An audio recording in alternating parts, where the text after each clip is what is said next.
Welcome to another episode of Prevailing Through Pain. And today our healthcare hero is Keith Palmer, owner of Medwell Solutions. Hi, Keith, and thanks for being on the show. Thank you for having me. So, Mr. Keith. Yes, ma'am. Tell our viewers about your humble beginnings, where you grew up, and Keith, the young man.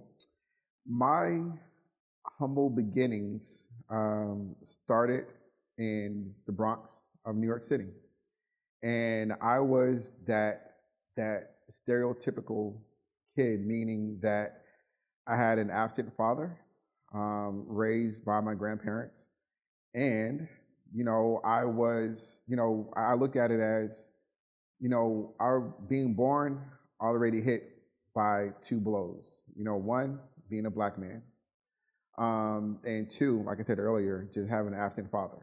And so, that stereotype, that's kind of where I was. So I saw a lot of things growing up in the Bronx, but I wouldn't change it for anything. Yeah. You said you were raised by your grandparents. Mm-hmm. So we have that in common. As a little girl, I used to feel, I guess, unwanted somewhat, if you would, by my mother. My father, he was 90 miles away, and that's a whole different story. Yeah. He was that absent father. Yeah. But my mom lived just a few blocks from us because she had remarried and had more kids, and she wanted her children to be raised together. But I still, being the second oldest, my older sister and I have been raised by grandparents, I kind of resented it a little bit because I still felt like, why am I not in the house? But, as I got older, I said, okay, God, I thank you for that opportunity of having my grandparents raise me because of that wisdom, my mom being a young mom. So did you ever have any kind of feelings one way or another by being raised by your grandparents? I didn't realize it when I was younger, but as I have gotten older, I can admit that I am a black man with a therapist. And that's one of the things that I've talked to her about, and I continue to talk to her about, of not necessarily resentment, because again, it's just growing up in the inner city. There are a lot of things that I thought was normal. I thought it was normal not having a parent around. I thought it was normal being raised by grandparents. There's so many other kids like me that are like that. So I didn't know anything different until I got older. I am the oldest of four boys. So my mother had 5 kids total, but I wasn't raised with my brothers. I was raised with my cousins, who I'm closer to more than I am my actual brothers. But it's because I grew up in a household with my grandparents. In the Bronx, I saw a number of different things. There was a bodega on every street corner. I would see, drug products on the ground, different things. So at the time, I didn't resent being raised by my grandparents. My grandparents passed over 20 years ago, and they are 2/3 of my purpose. So as a kid growing up in the Bronx, I didn't know any better, but I made it a goal to include them in my purpose. Up until 2005, they were, my only 2 purposes. Then in 2005, my daughter was born. So now she's... Back up a little bit for me, because tell me more about growing up as a kid in the Bronx. Like, and you said being the oldest of 4. So did you have uncles, role models, any kind of outside of the home? So my main role model was my grandfather. My grandfather was in the military. Okay. He was the neighborhood mechanic.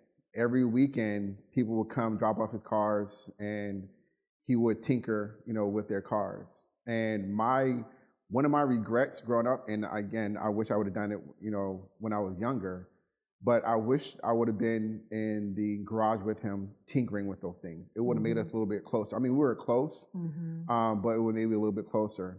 He also went to the military. So he was in the military when he was younger.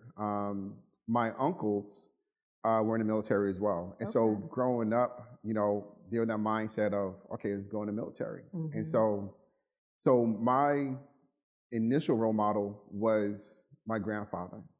Okay. Over time, I developed or I identified another role model. Um, it was Randall Cunningham.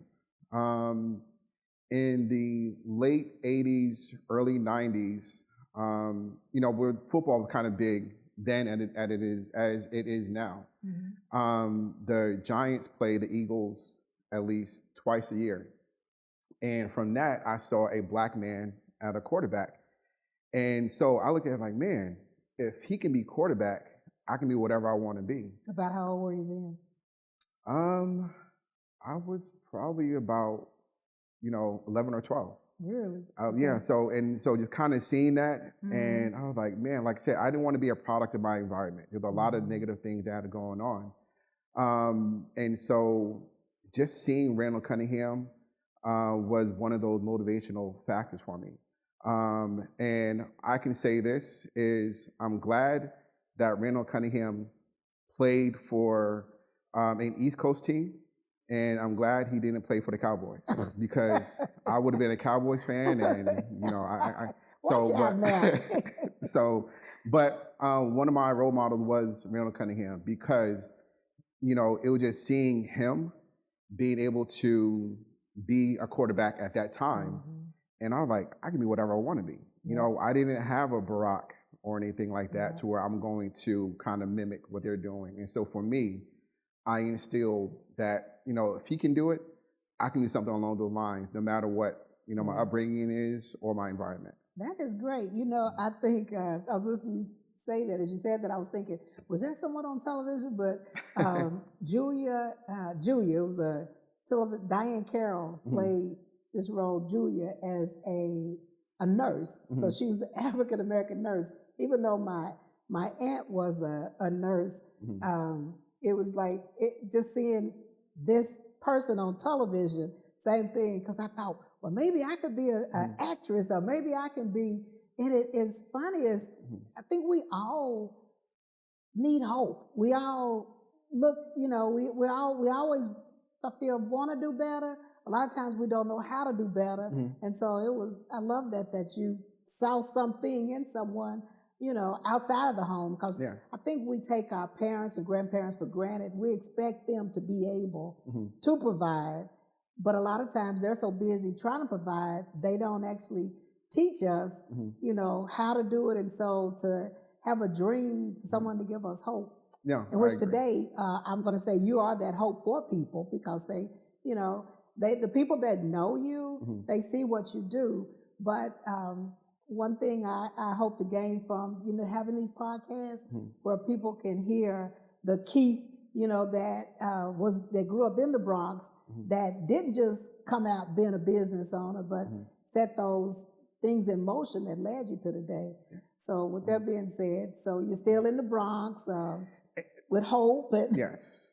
So a great deal of hope. And I didn't find out maybe till like a couple of years ago that I actually lived in the suburbs of the Bronx. And so if I lived in the suburbs and there were worse parts than where I lived, I am grateful for being in the suburbs, because there was a lot of things that I've seen. And, it was challenging. We walked to school in the snow, all those things that you hear about, the city, I kind of went through it. And y'all snow is not like little snow. It's snow that's mounds of snow. It is. Yeah. So it's snow, there's yellow snow. So there's a number of things growing up as a kid that I saw just, growing up in the Bronx, and so, but I wouldn't change it for anything. It is my foundation. It is something that has really built my character, and it has allowed me to really look back and maybe one day,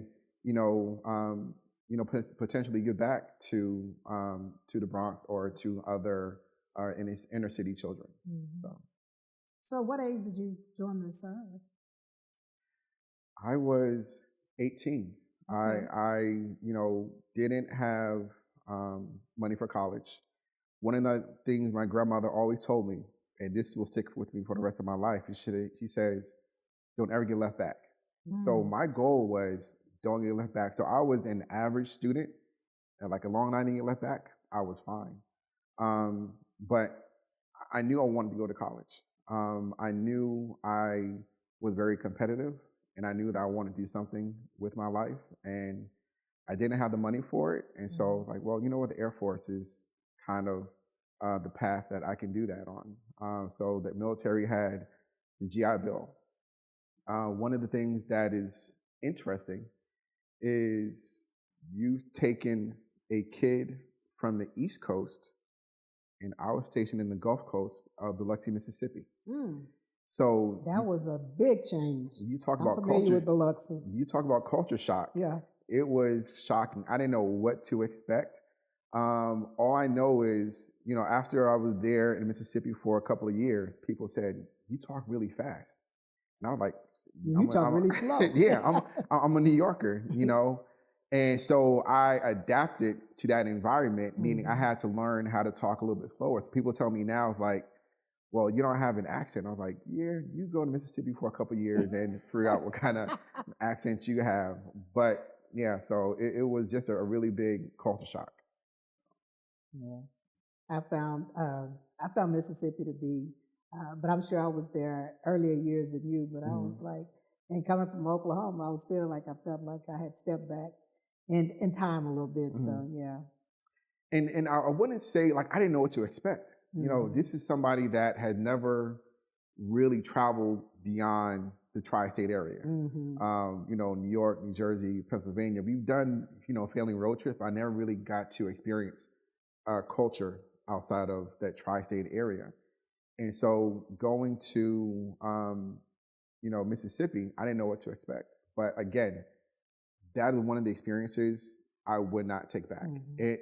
Being in the military provided me with the discipline that I needed. I didn't have that coming out of high school, and then that's one of the reasons why I chose not to go back to New York when I got done my 4 years in the military. I knew if I had gone back to New York, I probably would have hung out with the same, crew that I was, hanging out with, but I wanted to make a change. And so the military gave me the discipline that I needed and I value. And from there, I moved to Texas.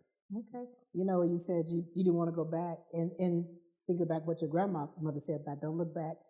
I think a lot of times when people go back, we tend to want to show people we haven't changed and we fall back into those environments. In reality, we should let them see that change because I feel like that gives them hope. I remember when I left Oklahoma and I would go back to visit, people would say, you've changed. And I would be so, offended. I'm like, no, I'm still me. And I remember telling my grandmother that, and she said, Karen, if you haven't changed, you haven't grown. Exactly. And so that's something, something I share with people. You don't want to stay the same forever because you're in that same spot. Yeah. No, I agree. And, change, has been really good, and it was just, it was, and I tell people that I am forever grateful for the military.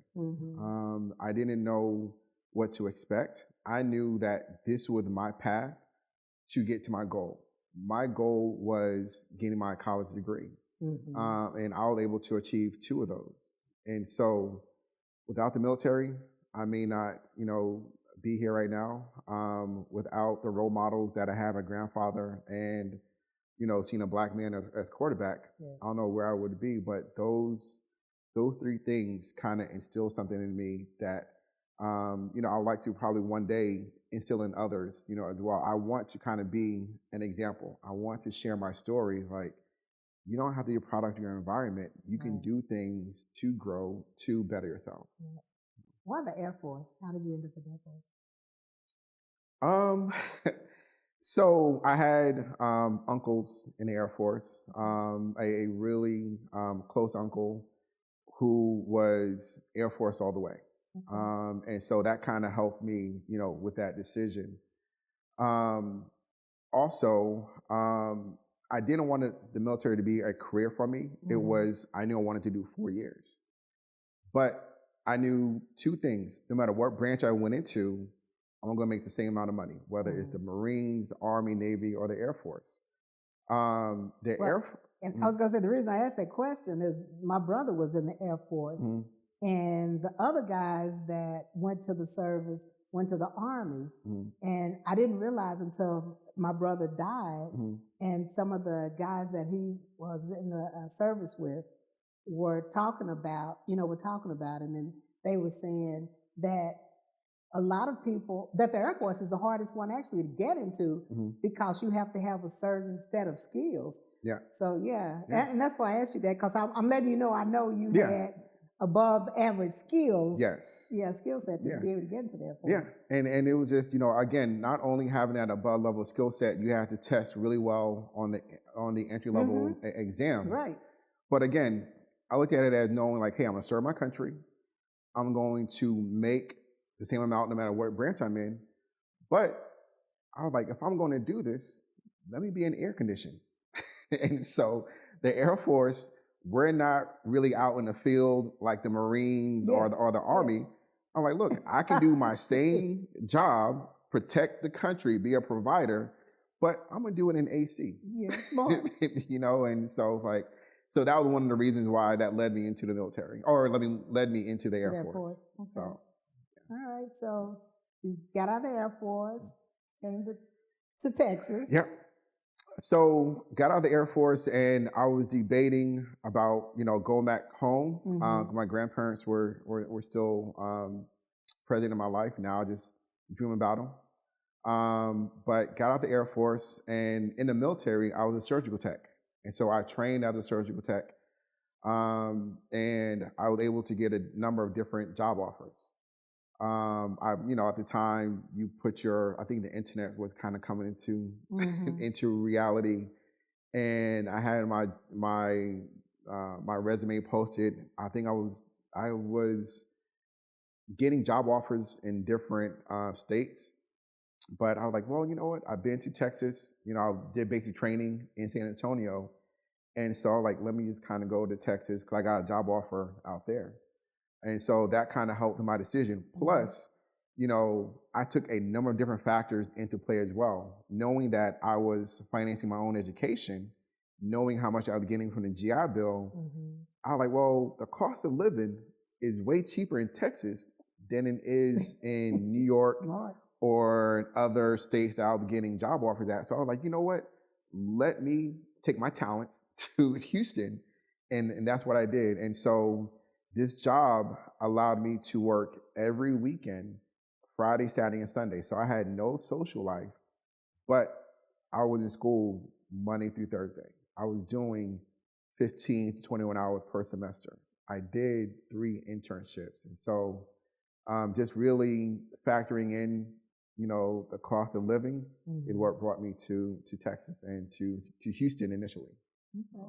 So tell us about one of the darkest moments in your life that you can remember. One of my darkest moments. I guess, it would be when my grandfather passed away. He had passed away 9 months after I got out of the military. And it was that decision. I was like, man, had I gone back to New York, I probably couldn't have been there for him. I could have been, a care provider for him. He was the strongest man that I knew. Like I said, I still dream about him. I was, talking about him earlier that, there are some things that I miss about him, but it was dark because again, I was kept dealing with that. What if I had gone back home? What if I had, gone back to New York and spent some more time with him, thinking that I had more time for him to see me develop, for him to see me get my degrees. And so that to me was probably one of the darkest, moments. And not, but it's just one of those regrets, like, man, what could have been. Yeah. And so, yeah. We're going to pause for our sponsor break. Let's be right back. Do you have a powerful story of perseverance? Have you triumphed over pain and want to share your story with the world? We're looking for inspiring guests to join us on the Prevailing Through Pain podcast. Head over to KarenCherry.me/guest. Fill out the form and let us know your story. Your voice can be the one to inspire others. Your experience can be the one to lift up someone else. Go to KarenCherry.me/. All right, and we're back. And on the flip side of that, can you tell us about one of the happiest times in your life that you can remember? So I like to challenge myself. Mm-hmm. And so I can't say just one, because, I'll start off by saying one of the happiest moments was my daughter being born. Mm-hmm. So that was kind of, being active and being a father for the first time was really happy for me. And, as I mentioned earlier, she added to my purpose for what I wanted to do. Mm-hmm. I wanted to accomplish it and achieve in my life. And so that was one of the happiest moments. Another moment that I really cherish was starting my own business. I used to work for I used to represent a Fortune 100 company. Mm-hmm. And at that time, there weren't many people that looked like me, doing that. But I was like, if I need to be a pioneer, if I need to really set the stage for others, set the benchmark, I needed to pursue my own path. Mm-hmm. And so when I started my business, it was a good thing and a bad thing, meaning that it was bad because I didn't know what to expect. It was that fear of the unknown. It's like, you hear all these different, numbers about your business only lasts for 3 years, 5 years, if that. And so it's like, okay, well, what can I do differently to really stand out? I'm already at a disadvantage. Well, let me rephrase that. I'm at a disadvantage compared to what society looks at it. Right. I look at it as I have an advantage because I got to push myself harder than anybody else, other than, a Black woman. Y'all push yourself a lot harder than I do. And so, but I knew that I had to push myself. I had to set an example. And so I was really proud knowing that I was able to do that. And it was kind of a good thing. And I say this because I actually named my company after my daughter in a way. And so it's just those different things that, I'm really glad that, I'm proud of. So, and I'm proud of you for being able to start a business. As being a business owner, I know the blood, sweat, and tears. Mm-hmm. What were, if any, and everybody's experiences are different, as a surge tech, working in the industry, and if, like I said, if any challenges, what were some of your challenges? Well, I'm grateful for being able to get the experience in the military. Mm-hmm. So I was able to get 4 years of experience, really hands-on experience, and really know the ins and outs of the operating room, doing different procedures from orthopedics, from plastic surgery. And so that was good because I've known a number of students who didn't go into the military, mm-hmm. who were able to achieve that certification, but weren't able to get a job because a lot of these hospitals were looking for experience.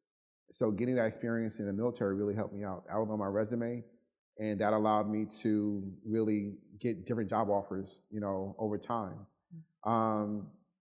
Another thing people don't know about this is I put myself through school while working in labor and delivery.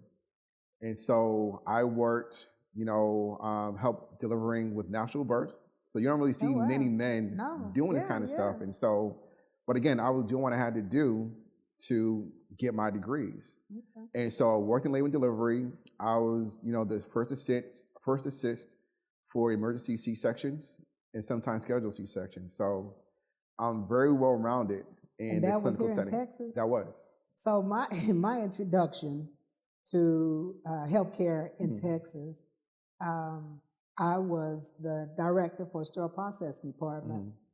And I had gone into the operating room because there was a concern about the instruments.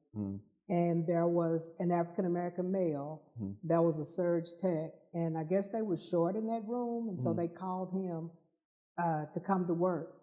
And so he entered into the room and the physician said, "Boy, you still alive? I could have sworn someone would have hung you from a tree by now." Oh, and wow. I'm thinking, this is where I moved to? That's why I asked you if you had any challenges as a surge tech. So as a surgical tech, no, not really challenges there. That's good. Now, my challenges was when I made that transition from a surgical tech to a medical device rep. Oh, to a rep, okay. I represented a Fortune 100 company, and they're coming out with a new product which surgeons did not train on during residency or fellowship. And so it was my role as a consultant to guide them on this complex procedure. So it was a big deal for me. I got my business cards and everything, so I felt legit, like, man, this company wants me, combining my clinical background plus my business degree. So I felt like I had made it. About 3 months into my role, I go to a new hospital, go into the operating room, and the nurse thought I was a janitor. And it was like I had to, again, I had to be very PC. I'm like, no, I know my stuff. I'm here as, as the rep. And so that was a challenge. That was a challenge because, again, we were not typically in that role. And so how did that come about that she thought you were a janitor? Did she ask you to do something? Or? Well, no, I opened the room. So I opened the door into the operating room, getting ready for the procedure. I'm about to get the surgical tech, prepared, set up. That way I can get, make sure the surgeon was ready to go. And so before the patient and me walking in the room, I am there ahead of time. Right. And so I guess I'm wearing a mask, got my hat on, in the operating room, and, she just saw me, which was kind of not normal for her. And I just had to, look at that and be like, this is one of those things where I'm gonna have to overcome, and I want to overcome this, not just for myself, but for others to follow. I want to put them in a position to where they're not gonna be asked, are you the janitor? They're like, no, you belong here. And so I knew that I belong there because this company wants me here. They value my skill set. I'm gonna do what I have to do. And I have the clinical knowledge to make sure that I will never compromise patient care. So. That story reminds me of when I moved to Mississippi and I was a dental assistant. And I was so excited because I had seen in the paper, this tells you how dated this is, wasn't a computer to go on to look for jobs, but there were 2 dental assistant positions in this one city, right? And so I happened to get an interview in the morning and another interview in the afternoon the same day, 2 different dentist offices. So I went to the first dentist office and the young lady went and got the dentist. And so I had handed her my resume and everything. And so he looked at my resume that said I was there for the, my dental assistant background. He said, "We already have a gal that cleans our office." So I said, "No," I'm thinking maybe he didn't look at it right. I'm here for the dental assistant position. He said, and started laughing hysterically. And left. And so. And, it could have broken me down, hearing that, but, me having that discipline I got from the military, me having that foundation, from the Bronx, I wasn't going to let that tear me down. I had goals, I had a dream, and I was not going to allow that to deter me. That's her opinion. Right. And I'm looking at it like, look, I'm sure at the end of the day, that patient is going to appreciate me being in there because you may think I'm the janitor, but my skill set says differently. And so I'm here for the patient. I appreciate you voicing yourself, but I'm going to make it happen and make sure that the patient has an optimal outcome. Yeah. So you pushed through that, and you decided, you know what, I'm gonna do my own thing. So how many years were you doing the rep thing before you said, I'm gonna step out and do me? So I was doing it for with this company in Houston for about 6 years. Very successful. I would have the best territory in Houston, but when you're on top, people come for you. When you're on top, looking like you and me, people will come for you harder. And so I could see the writing on the wall that, they were trying to take my spot in a way. And so I was like, okay, well, I'm not going to allow this to happen. Let me kind of do something differently. And so it was at that point that I decided to start my own medical device company. I was not going to, let that be a deterrence for me. I wanted to, in a way, be a Randall Cunningham type for others. And so I was like, well, hey, not only am I a minority doing this, but I'm also a veteran doing this. And I'm also a surgical tech doing this. And so combined with those three things with my degree, I figured like, hey, let me kind of take a leap of faith and get this started. And so I started my medical device company about 14 years ago. And I just had a different approach for it. My approach, it wasn't on numbers, it wasn't on quota. We wanted to make sure that when I trained my reps, they're being trained by somebody with a really good skill set that, they really took care of the patient. They really were there for the surgeon, so. Okay. So what's next? What is next? So during the pandemic, we were all impacted by that. Yes. But my takeaway from that was during those 3 months, I reevaluated my business and I felt like I couldn't grow because as a medical device rep, especially for complex back surgery, and we were assisting with brain tumors, we have to be in the operating room. And people don't realize that. So we're kind of like a plan B technical experts on behalf of the manufacturer. Okay. So we got to make sure that we know the instruments, we know the implants, in and out. And so we have to make real-time decisions to assist the surgeon and the patient. And I realized I can't really grow beyond this market. And so during those 3 months, I became certified as a minority business. I also became verified as a service-disabled veteran-owned small business as well.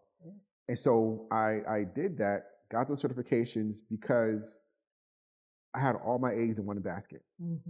And I was like, I need to expand. I need to grow.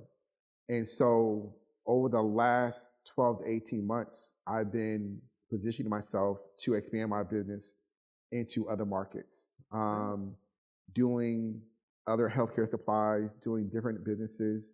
But one of the things that I was told I needed to do was that I need to be the brand of the business. And so now what's next for me is I'm rebranding myself to be that subject matter expert and or that key opinion leader that can really be a healthcare influencer to help guide others. So that's kind of my next path. Okay. So. Excellent. So what would you tell that young man that is saying, I just feel like I'm stuck. I don't want to be a statistic, but this is all I know. I would tell,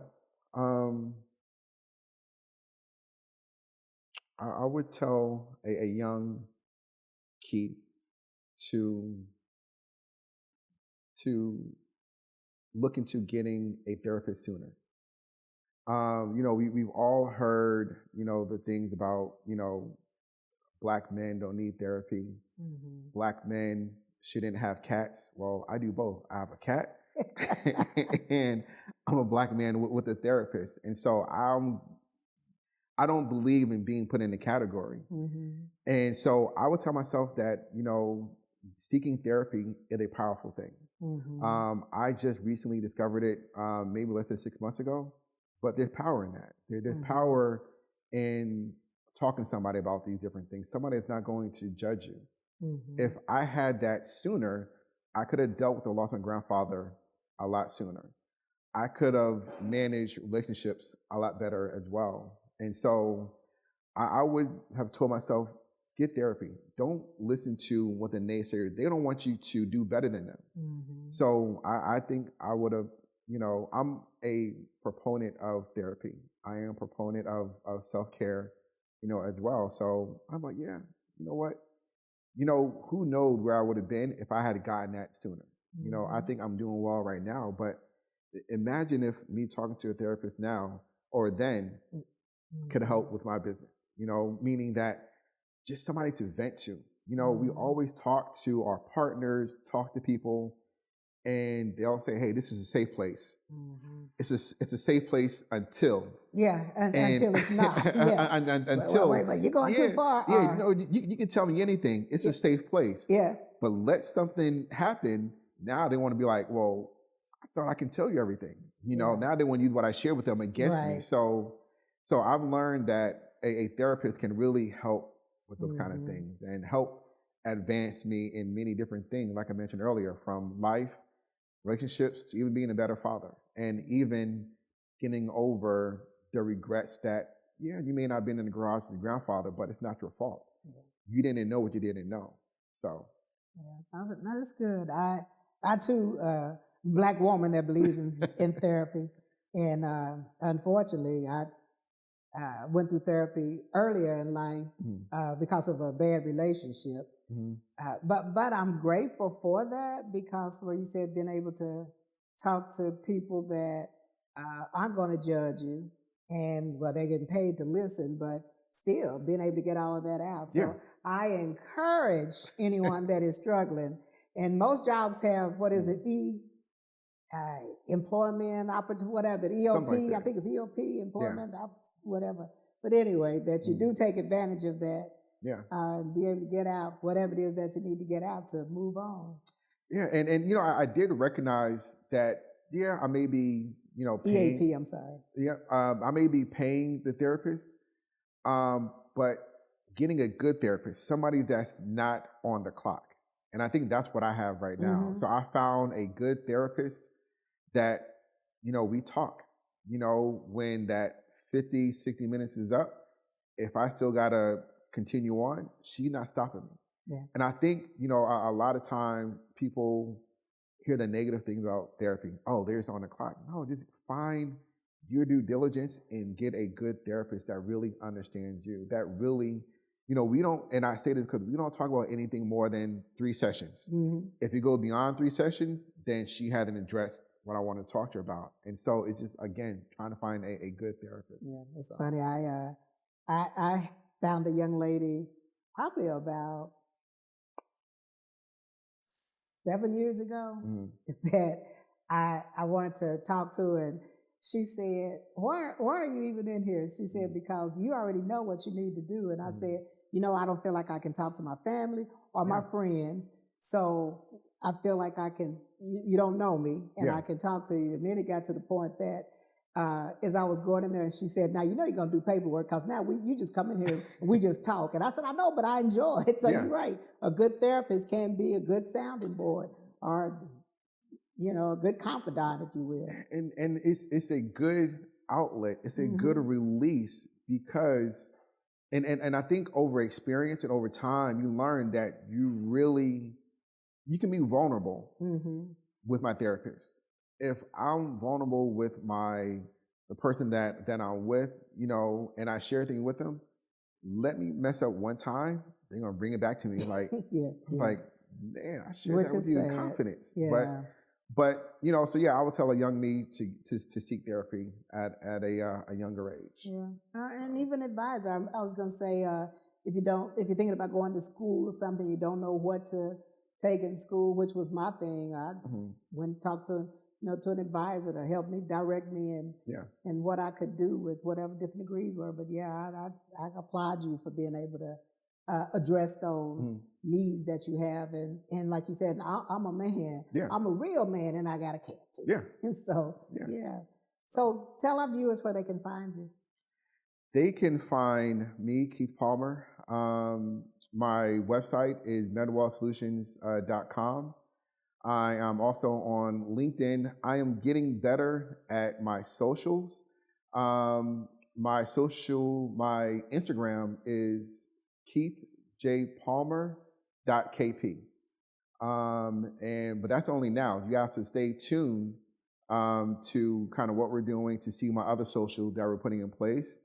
And also, please make sure that you're staying tuned with Karen and the great things that she's doing, Prevailing Through Pain. I really appreciate the opportunity to be here with you. Thank you. So, one of the ways that I discipline myself is I've developed a concept, that I refer to as, me being in the military, we use a lot of acronyms. And one of the acronyms that I follow is called PARTY. PARTY. When I was putting myself through college, you heard, these different things about, I want to be the person to where I am home studying while everybody else is out there in the clubs. I didn't need the club life or anything. I knew I wanted to be disciplined. And so the acronyms for PARTY are PARTI. Okay. And so the P for me stands for have to be able to produce. Okay. And as I look at life, life is about numbers. We always want to produce. We always want to scale and grow. And so that's how I apply the P. The A for me stands for accountability. I have to make sure that I'm accountable in my decisions, accountable with what I'm doing, for my family. The R is for being resilient. Kind of sharing that whole story about, being in the operating room, being called a janitor. Anybody else would have been broken from that, but I had to, rise above that. And not just that, from many different things, in my life. The T is for being tenacious. Is I have to be tenacious. I have to do the things that other people may not be willing to do. And so that's kind of where, I apply the T. The I in PARTY is I have to make it happen. And so that's kind of how I apply, those principles and those acronyms for what I want to do.